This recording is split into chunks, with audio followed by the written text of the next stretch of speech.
Hey, how's it going, guys? My name's ᴍᴏʀᴇ, and today we're going to be talking about the patch notes for update 0.31 in Sievert. Yeah, it's been a long time since the patch actually dropped, but I'm going to commit to doing more of these kinds of videos for you guys, educating newcomers and doing more informational, educational type videos like that. And I'm starting right here with the patch notes for 0.31. This wasn't a huge patch, but it did have one significant feature that's been on the roadmap for the game for quite a bit, and it was a pretty highly anticipated feature, so let's just get right into it.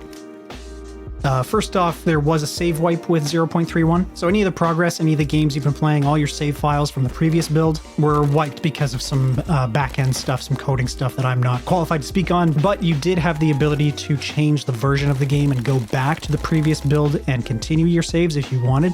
And that's actually what I did for the hardcore series. I kept jumping back to the old build to finish because I was still in the middle of the hardcore series with 0.30, and I was able to play the new build as well, 0.31 with all the changes. And I believe at the time of this video, you still can go back and do that. Just go into your Steam library, right-click the game, go to Properties, I think, go to the Betas tab and choose Legacy-Build 0.30. The next change they made too is modding in the game. I'm not a modder. I haven't really modded the game at all myself, but the mod.ini file is no longer supported due to changes in the way the weapons and items are stored in the back end, and they've implemented a more powerful replacement. That's just right out of the patch notes.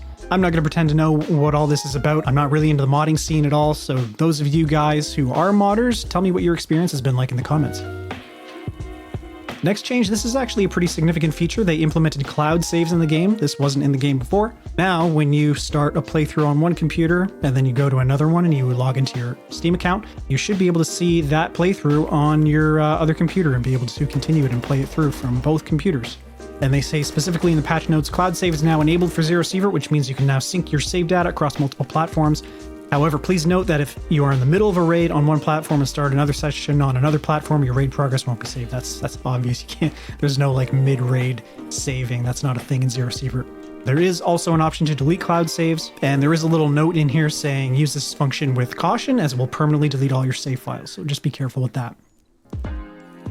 Now here we go. This is the juicy bit. This is the big feature that we've all been waiting for. This has been a long time coming. Faction relations and new quest lines in the game. Faction rep was added with 0.31, and it was a huge change to the game.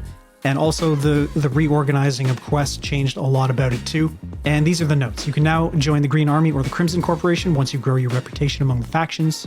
Now, once you join Green Army or Crimson Corporation, you'll get a new set of quests and it'll change your rep with the other factions. So like if I join Crimson Corporation, it'll affect how Green Army sees me and vice versa. Completing main quests and daily quests will increase your reputation with that faction. So when you get quests from, say, the Crimson Corporation, obviously that's going to increase your rep with the Crimson Corporation. That's going to boost your numbers with them. Same thing with the Green Army, and same thing with the Barmen and the Loners. You do quests for those guys, your rep is going to go up, like depending on who you're doing quests for. Pretty simple. And then the Networker is going to give you some kind of menial tasks, some, survivalist type tasks. Go to Forest and survive 2 times with at least 200 XP, stuff like that. Kill, ghouls, kill bandits, whatever. And those quests are going to be for each faction too. So you'll get loner work quests, scientist work quests, and quests for the Green Army and the Crimson Corporation. I think one of them is called Crimson Work, and the one for the Green Army is Soldier Work, I think. And you do these quests, these are all going to be like, get out of a raid with this much XP, survive this many times, kill this target on this map, those kinds of filler quests. The Networker is going to be giving those out, and those two are going to increase your rep with the faction, depending on which quest you're going for. Added new quests and tweaks to existing quests. So this is kind of interesting. They did tweak a couple of the quests in the game, and there are a couple that I haven't really seen yet. The quest that you do for the general, for the Green Army, to go in and clear out the ghoul lair, I haven't seen that yet. That could be an extra quest that the general gives you if you decide to sign up with the Green Army, and I will eventually do that. I'm just really behind in my playthroughs. And yeah, some other quests, like the one where you have to go in and find the secret documents, that's actually a 2-parter now. You have to go to the north part of the village on Forest and find the documents on the dead body like normal. And then the second part has you going into the middle of the town, and you have to kill Lazar for his key and go into the police station to get the other set of documents. Items sold by the trader of a faction now require a minimum amount of reputation with that faction to be bought. So this is a pretty big change. Before this patch, gaining access to new items from traders was based on your XP and your level rating. But now all of the items that you can buy from traders are linked to your reputation level. And you can see when you go to a trader and you want to buy something from them, but it's locked, just click on that item and it'll show you in the bottom right corner how much rep you need with that faction to be able to purchase that item. Everything is like this now. All items you can buy from traders are linked to your reputation with that faction. So keep that in mind before you shoot a green army guy in the face. Leveling and XP is now tied directly to the difficulty of the quests you get from the networkers. So the higher level you are, the more experience you get, the more difficult those kind of side quests will be from the networker. You'll have to get more XP.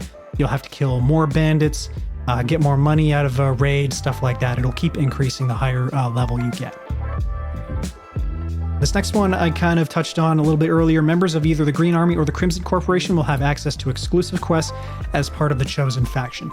So yeah, eventually in the game, once you progress far enough in the main quest lines, you'll have the ability to choose to join either the Crimson Corporation or the Green Army. And when you choose one or the other, whichever one you join, they're going to have extra quests for you to do on top of the ones you've already completed. And I just joined the Crimson Corporation. I haven't really looked over at the Green Army yet, but I'm assuming that quest line is nullified. I can't do those quests anymore because I've joined their competitor, basically. So that's really interesting. That's giving you a little bit of choice on basically what kind of gear and what kind of quests you want to do near like the mid to late game.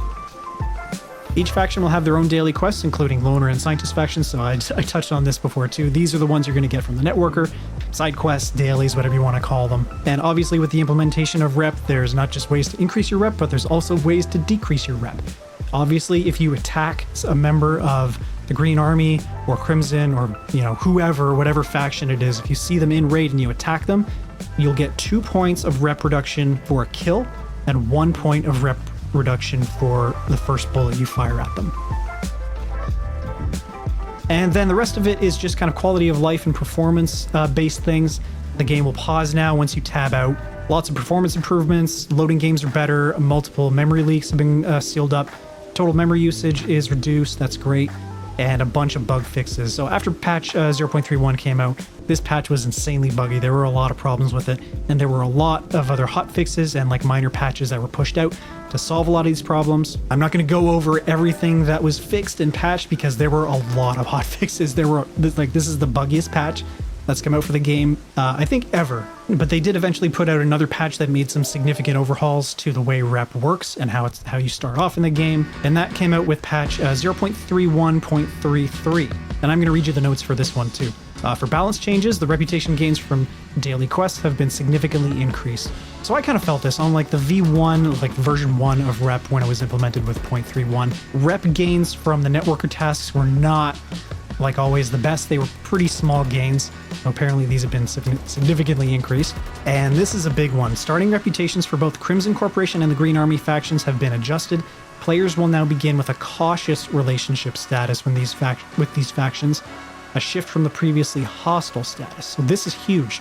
When rep was initially introduced in the game with 0.31, your rep with the Crimson Corporation and the Green Army was at 0. So if you go into a raid and you see some Green Army guys in there, they're going to be hostile to you. They're going to attack you on sight. But now they're not hostile. You can go up to them, you can walk up to them. It is in a precarious position. I believe if you go below 300, they will be hostile towards you, or I'm not really sure what the limit is or where the line is when they become hostile now. On the first version of rep, it was 350. Once you got past 350 rep with a faction, then they wouldn't shoot you on sight in a raid anymore. But yeah, now when you start a new game, rep is in a little bit of a better place. It allows you a little bit of wiggle room. You can attack some Green Army if you want to, and then you can get the rep back up pretty easily.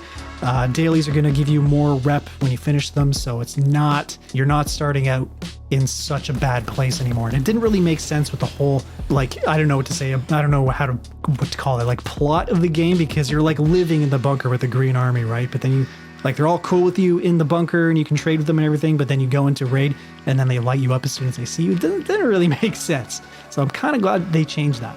And then right below that, minor rebalancing of reputation requirements for some trader items to ensure a more balanced trading experience after above changes. items from traders are going to be a little bit more affordable, like reputation-wise. I did notice that a lot of things were locked down pretty heavily with rep when it was first introduced, but now some of those higher tier items are probably going to be a little bit easier for you to get, definitely being boosted with the dailies and maybe being a little bit more affordable numbers-wise. And then there were a few bug fixes that came out with this one as well. So overall, patch 0.31 and all of like the subsequent, all of the like later hot fixes and patches like bug repair and all that kind of stuff. It started off kind of rocky. It was a little bit of a rough cut patch. A lot of bugs in there. I did experience one bug on Swamp. I feel Swamp is the buggiest map. The wackiest shit always happens on Swamp. It's like it started off okay. The map was fine, but then I got to a certain point. I think I was near the church, and then the whole map just turned into water. I think those are useless. Oh, what the hell is going on? What the fuck is happening right now? Did the game just break on me? What the fuck is going on? Pretty insane bug. I'm looking forward to seeing what other changes they make, what other patches, what other bug fixes, and all that stuff they put in. And I'm really looking forward to the next big feature update. Alright guys, that's it for this video. Thank you so much for watching. If you found the video helpful, if you enjoyed it, if you found it entertaining, please leave a like on it. It really helps me out with my YouTube algorithm overlords, my YouTube gods. That helps grow the channel. I really appreciate it. Thank you so much. I drop new videos on the channel every Tuesday, Wednesday, Thursday, and I stream on Fridays at 8 p.m. Eastern Standard Time. And I have a community Discord. We have about 130 people in there. Everybody's really nice. It's a great little community. If you want to join up and hang out with a lot of like-minded people and play some games, it's a great place to be. Thank you so much for your support. I really appreciate it, and I'll talk to you guys in the next video.